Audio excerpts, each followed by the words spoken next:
que puedan abrir sus Biblias en Isaías, capítulo 6. Aquellos que no tienen Biblia, por favor, les ruego que levanten sus manos. Allí nuestro hermano Matías le estará alcanzando una Biblia, ¿sí? Aquellos que no han traído Biblia, repito. Vamos a compartir hoy, en esta tarde, Isaías, capítulo 6. Lo invito a que pueda ponerse de pie en reverencia a las Escrituras. Amén. Dice la palabra del Señor. En el año que murió el rey Uzías, vi yo al Señor sentado sobre un trono alto y sublime, y sus faldas llenaban el templo.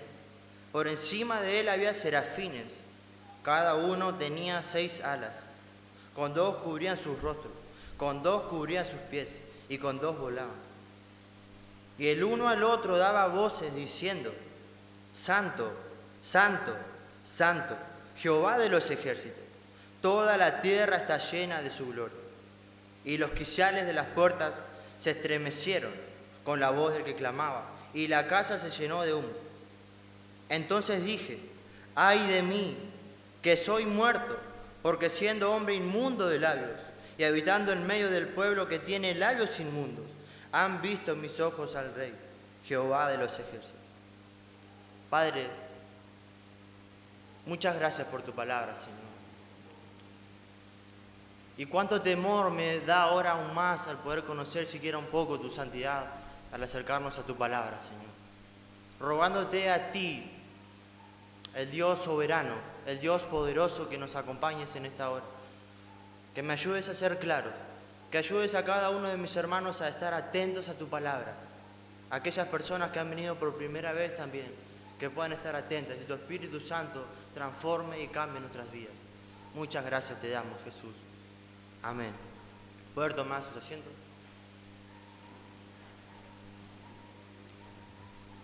Quiero confesarle de un principio que no comprendo por completo en su totalidad la santidad del Señor. Quiero ser sincero con usted. Pero sí estoy tratando día a día de poder conocerlo. Y ruego que también esa sea su actitud, su deseo. El punto central de lo que hoy quiero compartir, de este pasaje, se trata de Dios, de quién es Él. Y este pasaje nos habla de que Dios es santo. Él es un Dios santo. Quiero darle un poco de trasfondo para que pueda estar en el contexto de lo que está hablando Isaías. ¿Quién es Isaías? Isaías fue un profeta del Señor. Pero no fue cualquier profeta, no fue un profeta más.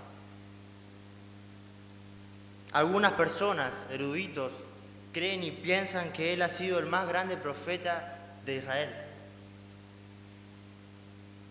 Isaías habló en nombre del Señor a personas comunes y corrientes como nosotros, pero también ha hablado a reyes, a personas en una gran posición en este mundo. Él profetizó durante el reinado de 4 reyes. Su ministerio tuvo lugar en un tiempo de gran crisis, caos, decadencia moral, donde el pueblo de Dios estaba dándole la espalda a su Dios. Y uno de los reyes, los cuales reinó durante el ministerio de Isaías, fue el rey Uzías. Y él reinó durante un largo tiempo. Y dice las Escrituras que reinó aproximadamente 52 años. Mucho tiempo. Y eso me llevó a pensar en nuestra nación. Y en nuestra nación han pasado aproximadamente 20 presidentes en 50 años. 20 presidentes. Y este rey reinó 52 años. La Biblia dice que fue un rey exitoso, Usías. Sí. La Biblia nos dice que él comenzó su reinado piadosamente. Segunda de Crónica, para aquellos que anotan, para luego poder verificar que lo que estoy diciendo es verdad. 26:4 dice que él hizo lo recto ante los ojos del Señor. Este rey buscó a Dios y fue obediente y fue bendecido. Dice las Escrituras que él venció a los filisteos, que él venció a otras naciones en batalla, que él edificó torres en Jerusalén, que él fortaleció sus murallas, que él abrió pozos grandes en el desierto. Dice que él estimuló un gran crecimiento en la agricultura nacional de su tiempo, que también restauró el poder militar de la nación de Judá hasta un nivel tan alto como en los días de David.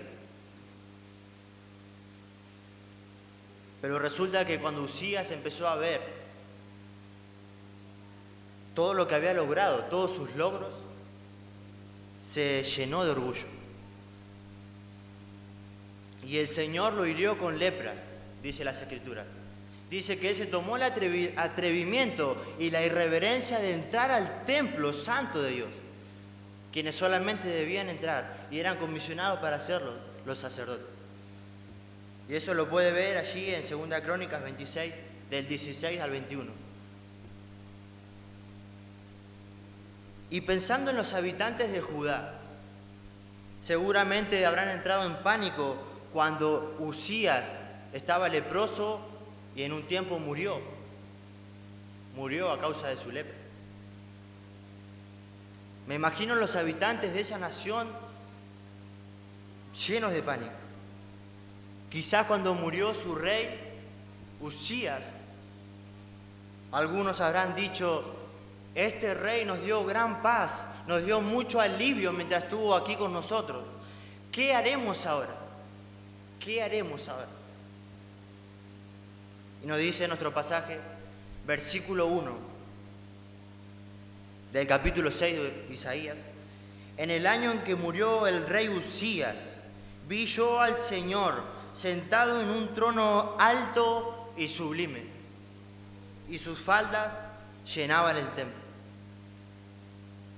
El rey Usías había muerto, pero cuando Isaías entra al templo, cuando él entra al templo, ve a otro rey, y él ve al Rey Supremo, él ve al Rey que está sentado en su trono, gobernando eternamente el mundo y su creación. El Rey que se sienta eternamente en el trono de Judá. Él vio al Señor. Juan dice en el capítulo 12, versículo 21, que la visión de Isaías era una aparición preencarnada de nuestro Señor Jesucristo. Cito lo que dice Juan: esto dijo Isaías porque vio su gloria y habló de él. Y en el contexto está hablando de nuestro Señor Jesucristo.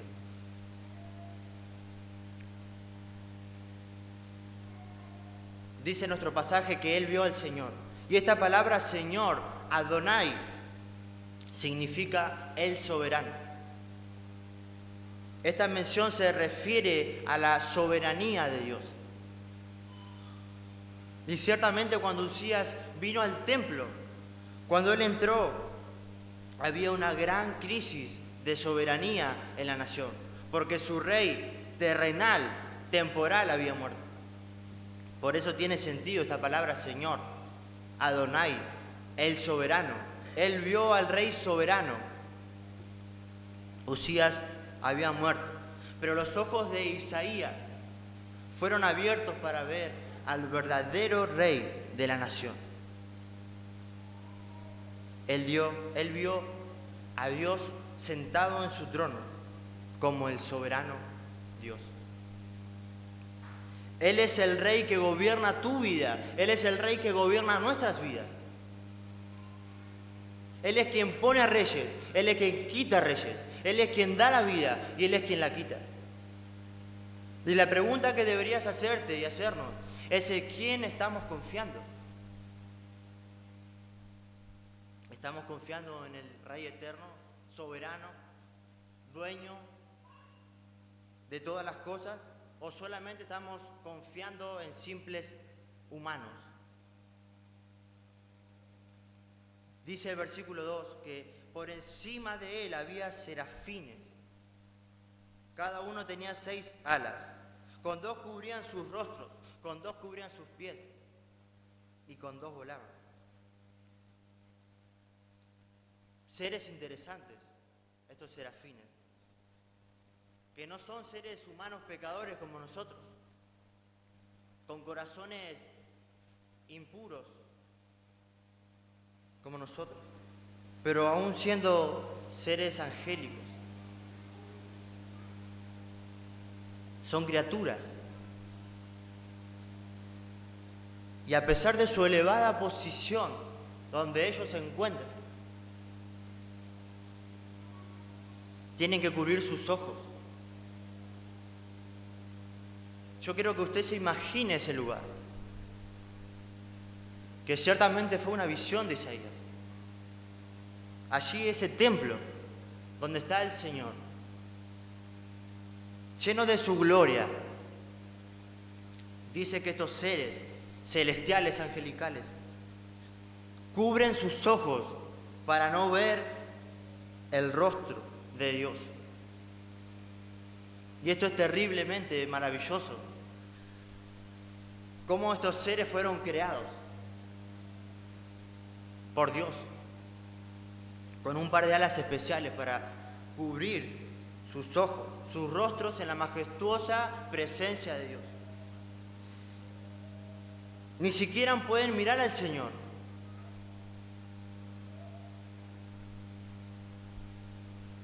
Ni se sienten dignos incluso de dejar sus pies expuestos ante la presencia de Dios. Por grandiosas que puedan ser estas criaturas, por buenas que puedan ser, sin la corrupción del pecado como lo que tenemos nosotros, ellas reverencian con gran humildad al Hacedor del universo. ¿Cuánto más deberíamos nosotros estremecernos y temblar ante la presencia del Rey soberano, quienes ni siquiera podríamos permanecer presentes ante el esplendor de sus ángeles?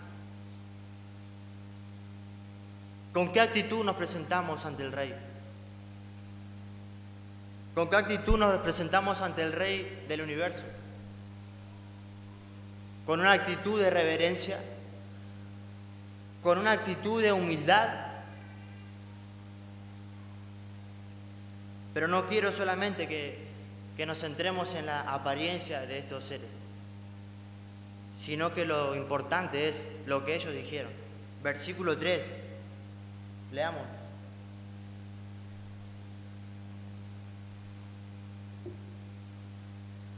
Dice: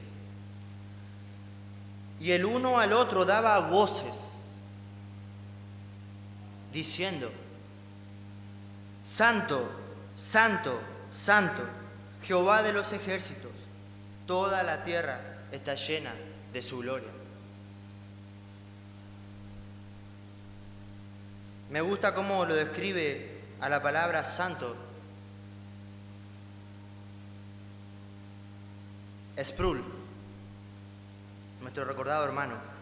Dice él: el término santo, de la manera que se utiliza en la Biblia para describir a Dios, se refiere tanto a su naturaleza como a su carácter.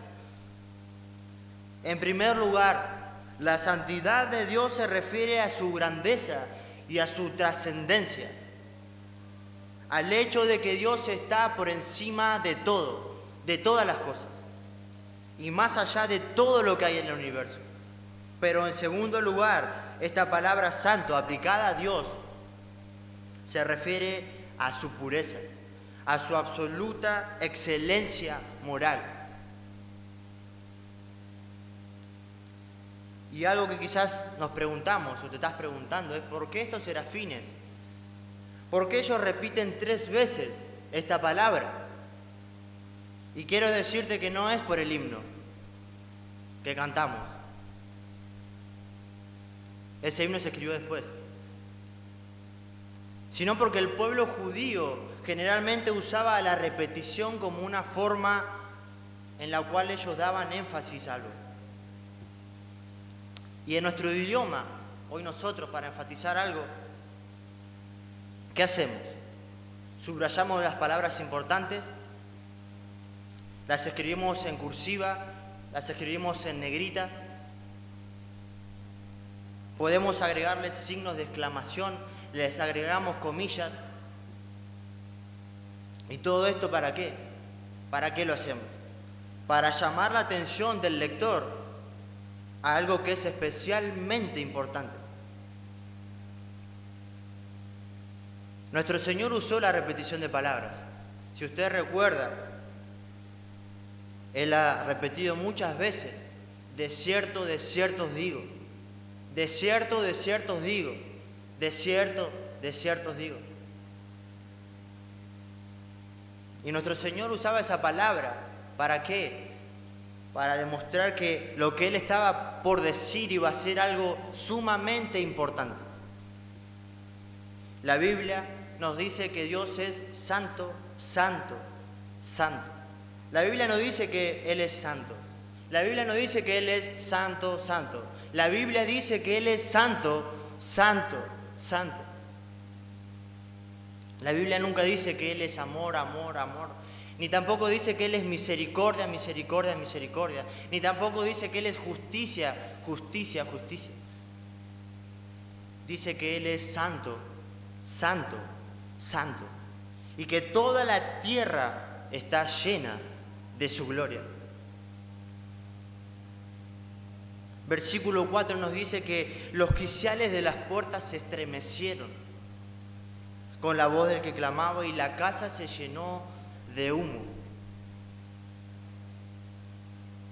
Quiero que podamos leer juntos, es Éxodo, capítulo 19, versículos 16 al 18, donde vemos esta escena de donde está Isaías en esta visión que nos recuerda al Señor en el monte Sinaí.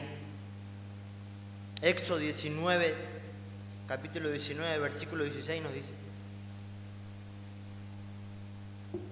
allí cuando el Señor le dice a Moisés que Él iba a bajar, que Él iba a descender, dice: aconteció que al tercer día, cuando vino la mañana, vinieron truenos, relámpagos y espesa nube sobre el monte, y sonido de bocina muy fuerte, y se estremeció todo el pueblo que estaba en el campamento. Se estremeció todo el pueblo que estaba en el campamento. Y Moisés sacó del campamento al pueblo para recibir a Dios, y se detuvieron al pie del monte. Todo el monte Sinaí humeaba, porque Jehová había descendido sobre él en fuego, y el humo subía como el humo de un horno, y todo el monte se estremecía en gran manera. Impresionante. Esa es la santidad de nuestro Dios, asombrosa, majestuosa y temible. Y esto no es una manifestación de la misericordia de Dios, sino que esta es una manifestación de su santidad. Y es aterrador, así como lo fue en el monte Sinaí, lo cual es una afirmación para Isaías, lo cual es una afirmación para el pueblo de Dios, de que Dios es un fuego consumidor, y que si tú y yo o cualquier persona va a jugar con Dios, va a ser consumido.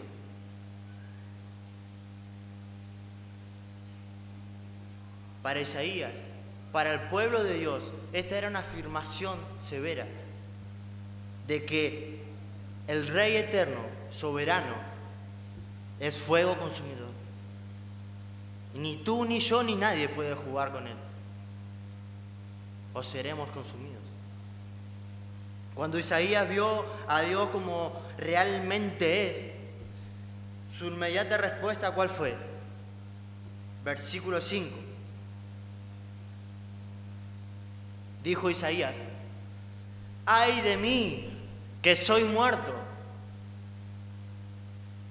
Y eso fue más que una expresión de desesperación. Eso es más que una expresión de desesperación. Y yo me ponía a pensar en una circunstancia que podamos llegar a haber vivido en esta tierra así. Y quizás la más cercana pueda ser que alguien nos venga a robar. Y sentimos un temor en nuestro corazón de que algo nos va a pasar, de que algo nos puede llegar a suceder. Pero no llega ni a la más mínima igualdad de lo que este profeta había experimentado. Una expresión terrible de desesperación ante el Dios Santo. Dice que las puertas del templo se estremecieron.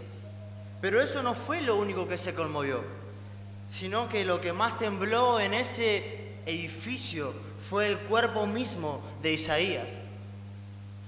Cuando él vio al Dios viviente, el Señor reinante del universo, desplegado ante sus ojos, en toda su santidad, el profeta dijo: ¡ay de mí,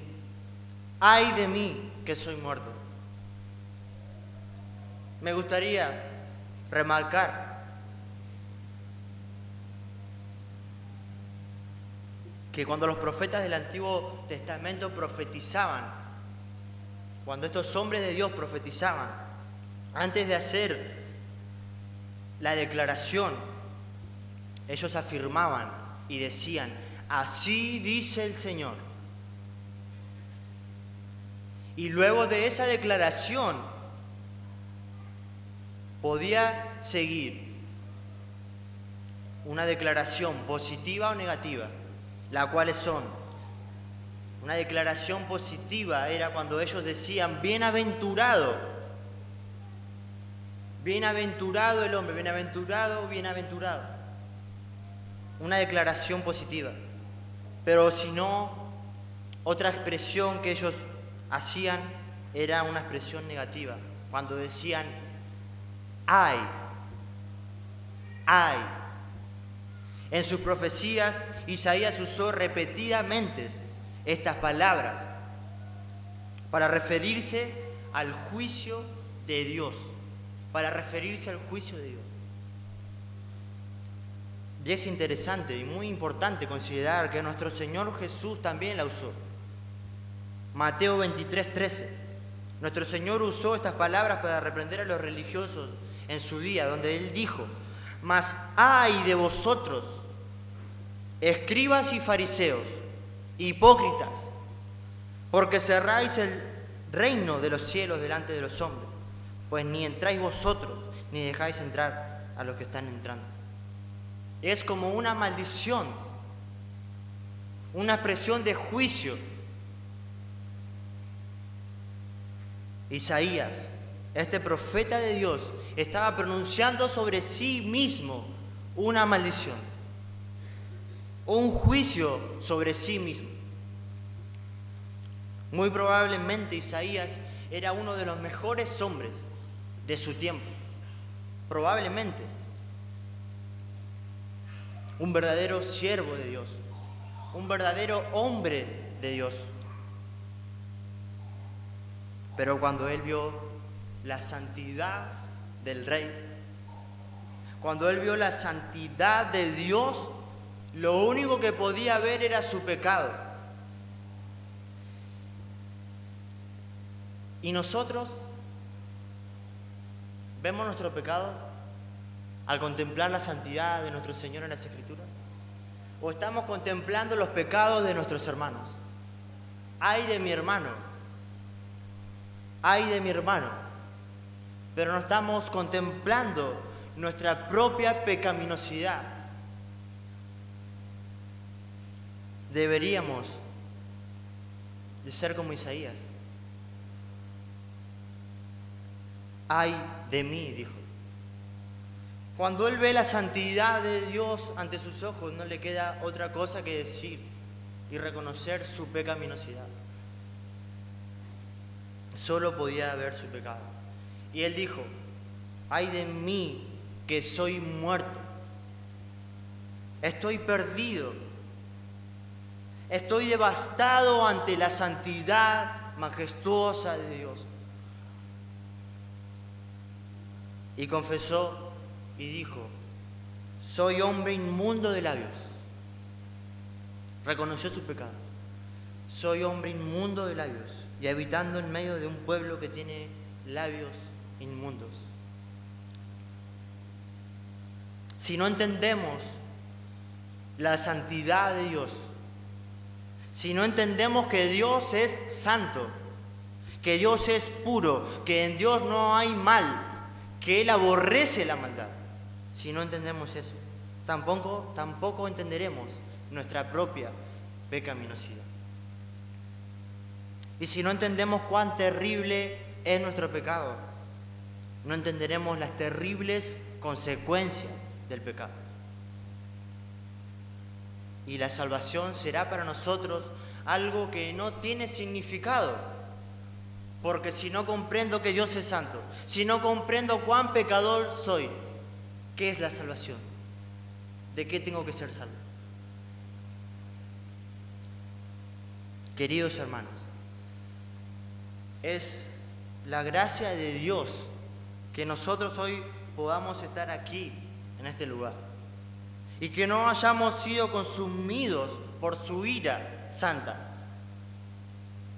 La gente dice, oh, ¿por qué hay tantos problemas en el mundo? ¿Por qué hay tanta maldad en el mundo? ¿Por qué ocurren tantas cosas en el mundo? Si Dios es un Dios de amor, ¿por qué ocurre todo esto? ¿Por qué?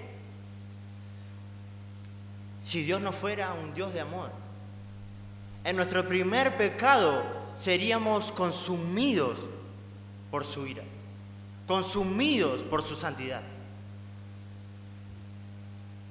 Si Él no fuera un Dios de amor, ¿qué sería de nosotros? Queremos un Dios que no nos amenace. Queremos ese anciano, el barba, como le dicen, al Rey eterno. Ese no es el Dios de la Biblia. Un Dios que no amenaza, un Dios que no confronta con tu pecado, un Dios que es solo amor. Ese no es el Dios de las Escrituras. Ellos no quieren ese Dios. No quieren un Dios santo, un Dios que se aira con el pecado y con el pecador, que aborrece al pecador todos los días, dice la Escritura. No quieren ese Dios porque le tienen miedo. Pero nosotros, tú que eres cristiano, nosotros debemos tener este temor en nuestros corazones cuando estamos a punto de caer en un pecado.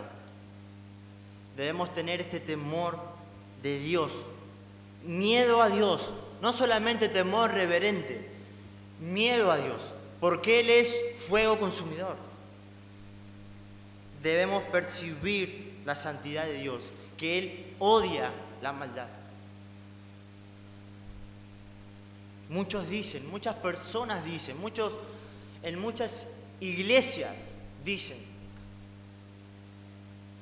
que al mundo no le gusta ese Dios y que no debemos hablarle de ese Dios.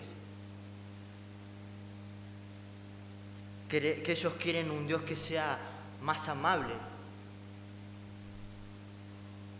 más amoroso, no un Dios santo. Entonces, ¿qué ocurre?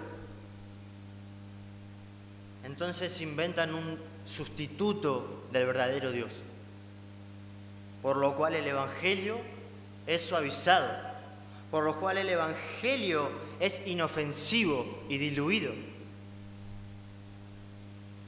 que no habla del fuego de la ira de Dios, que no habla de la santidad de Dios, que no habla de la venganza de Dios, que no habla del infierno, que no habla del castigo. Y es obvio, porque los hombres aman más las tinieblas que la luz. Si le damos un poco de luz, no van a poder aguantar. Porque Dios los aterra. Es como cuando usted levanta una piedra y allí debajo salen insectos, lombrices, bichos. ¿Qué pasa? Cuando tú levantas la piedra, todos los insectos, los bichos, salen despavoridos. Salen corriendo. Lo santo siempre ha amenazado a lo impío. Y aún nosotros, tú y yo, amamos las superficialidades. Constantemente estamos jugando a la iglesia torpe, como el niño que recién está aprendiendo a caminar. Desobedeciendo a Dios cuando tenemos ganas. Desobedeciéndolo cuando tenemos ganas. Olvidando que enfrente nuestro, ante nuestros ojos, hay un Dios que es santo. Que Dios nos conceda un entendimiento claro de su santidad, como lo vio Isaías.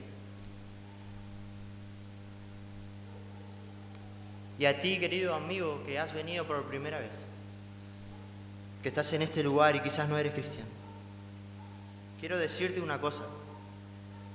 Salmo 7:11 dice que Dios es juez justo, que Él está airado contra el impío todos los días. Salmo 5:5 dice que los insensatos no estarán delante de sus ojos, porque Él aborrece a todo lo que hacen iniquidad. Ese Dios santo que nos muestra en las Escrituras está airado contigo por cada pecado que has cometido. Él es un Dios santo y justo. Él es también un Dios de amor.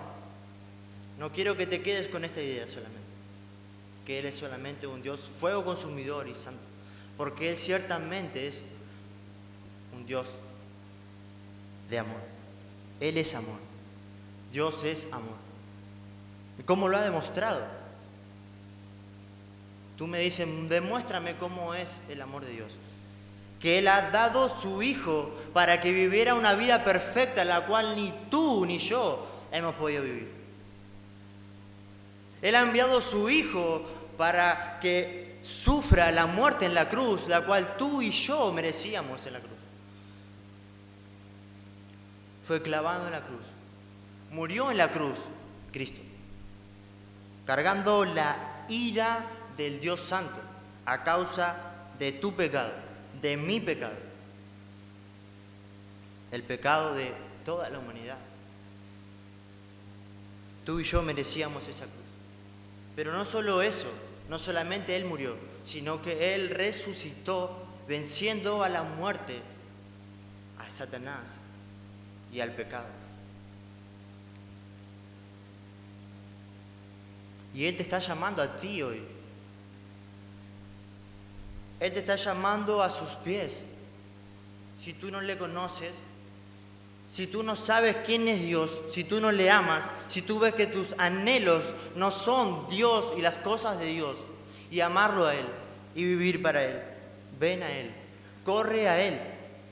Miqueas, capítulo 7, versículo 18 dice que ¿qué Dios como tú, que perdona la maldad y olvida el pecado del remanente de su heredad? No retuvo para siempre su enojo, porque se deleita en misericordia.